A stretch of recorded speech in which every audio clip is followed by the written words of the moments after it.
Les résumés de match des Normands du N3 sont à retrouver dans notre débrief express. Alors que l'US Alençon était invaincu au mois de février, les hommes de Vincent Legnaud veulent montrer un autre visage après leur lourde défaite 4-0 face à Cesson.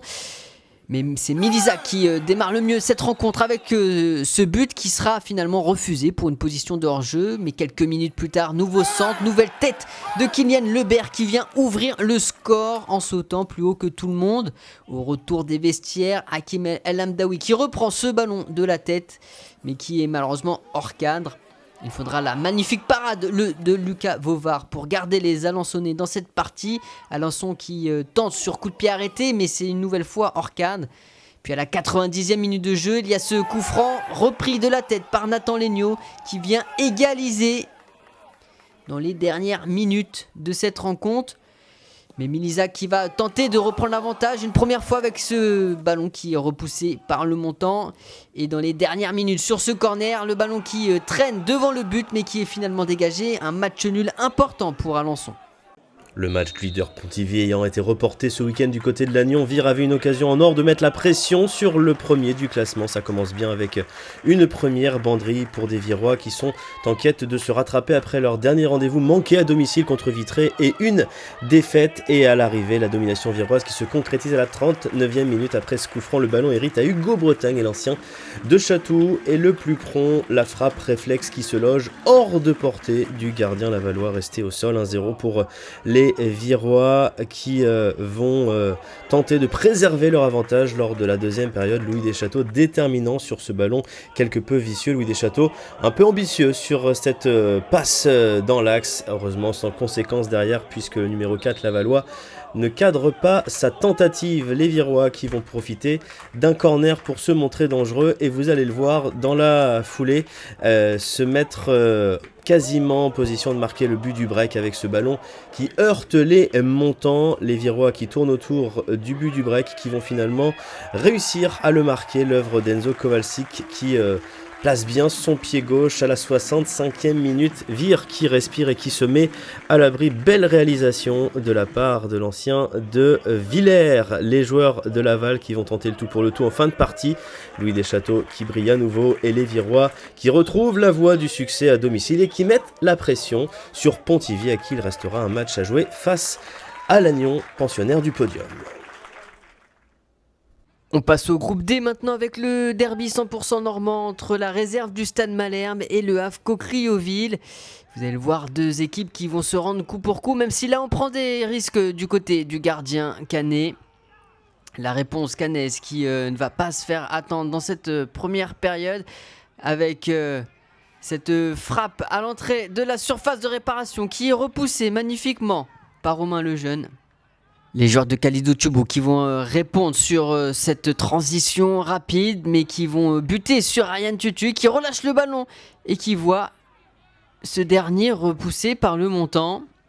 Nouvel avertissement mais les Canets qui sont pas loin d'ouvrir le score de fort belle manière avec cette reprise qui fuit le cadre. Malherbe est bien en place et se projette vite vers l'avant mais cette fois la frappe est déviée en corner. Au retour des vestiaires, on retrouve les malherbistes entreprenants qui vont mettre la pression sur le but de Romain Lejeune. Mais finalement, c'est capté par le gardien Havrais. Malherbe qui continue d'insister, qui passe toujours sur son côté gauche.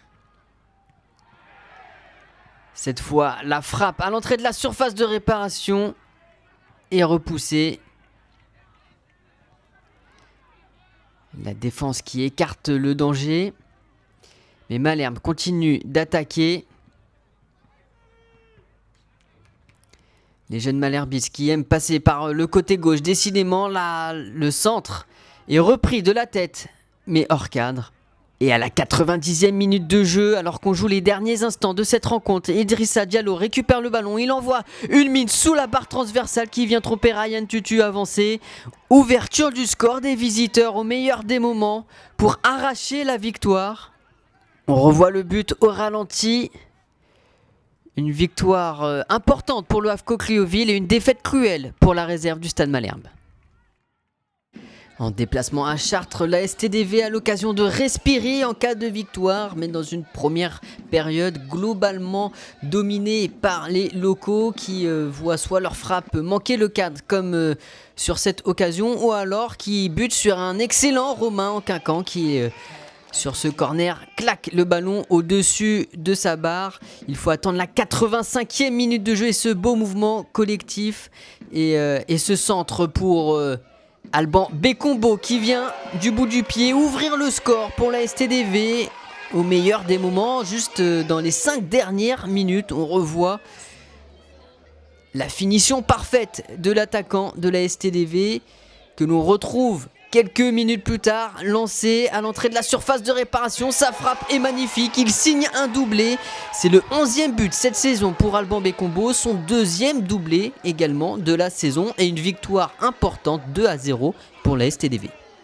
Si les Divets veulent encore y croire, ça passe par une victoire sur un concurrent direct au maintien ce week-end. C'est Saint-Ouen-l'Aumône qui se déplace à Heurtemat. Mais dès la 2e minute de jeu, c'est Sikou Dibaga qui ouvre le score pour les Divets et qui signe son 2e but de la saison. Les hommes de Philippe Clément et de Julien Le Pen débutent parfaitement la rencontre, mais ils vont se faire reprendre sur coup de pied arrêté juste avant la pause. À la 36e minute de jeu, plus exactement, c'est Elliot Mbenji qui remet les deux équipes à égalité. Les coups de pied arrêtés qui vont être importants puisqu'au retour des vestiaires, c'est Matteo Mendy qui permet à Div de reprendre les devants. Le ballon est parfaitement déposé. Et que dire de la tête de Matteo Mendy? Nouveau coup de pied arrêté pour Saint-Ouen-l'Aumône. Nouveau danger dans la surface d'Yvez avec ce ballon qui traîne, qui est repoussé par la barre et repris par Wesley Yapende qui remet les deux équipes à égalité. On réclame une position de hors-jeu, difficile de juger sur ce ralenti. En tout cas, ça fait 2 partout. Mais les Divets qui vont continuer d'attaquer, qui sont très bien en place dans cette rencontre, le mouvement collectif est parfait. La remise de Matteo Mendy pour Gottfried Kitenge qui vient ouvrir son compteur but et permettre à Div de reprendre les devants. Ça fait 3-2 sur ce mouvement collectif extrêmement bien huilé. Et à la 81e minute de jeu, on retrouve Gottfried Kitenge qui à l'entrée de la surface tente une frappe, c'est repoussé par le poteau, mais qui est là pour reprendre le ballon? Matteo Mendy. 81e minute de jeu et le voilà, le but du break. 10e but cette saison pour Matteo Mendy. Et une victoire très importante pour les Divets dans la course au maintien. On termine ce débrief express par le CMS Wassel qui se déplace à l'INA Montlhéry. Et les choses vont vite mal tourner pour les joueurs de Dramandine avec l'ouverture du score dès la 6e minute de jeu de François 6 qui reprend ce ballon au niveau du point de pénalty.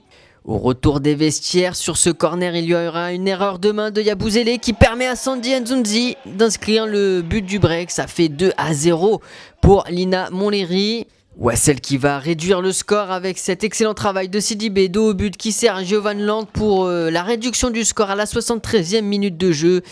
On revoit l'excellent travail du numéro 9 pour servir son coéquipier. Ça fait 2-1. Mais les choses vont se gâter pour les joueurs de Wassel dans les 10 dernières minutes avec énormément d'espace dans la défense.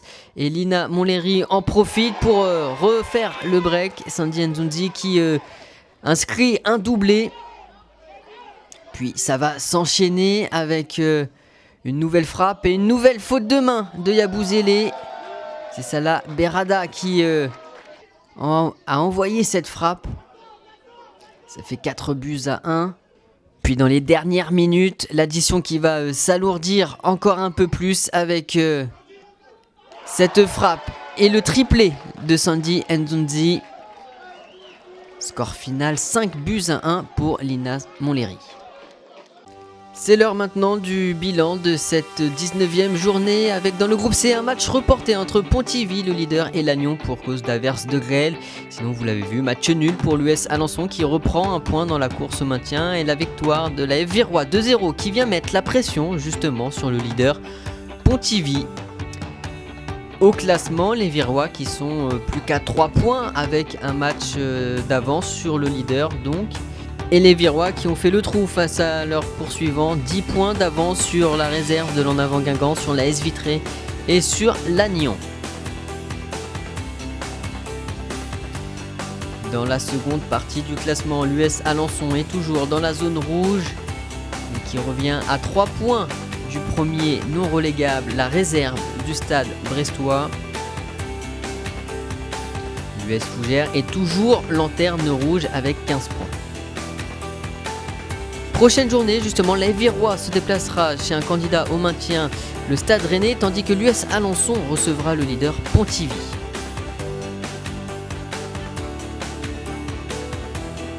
Dans le groupe D, vous l'avez vu, le Havre Criouville qui a remporté le derby 100% normand 1-0 face à la réserve du Stade Malherbe. Les bonnes opérations de la STDV et du SUDIF Cabourg dans la course au maintien avec 2 victoires.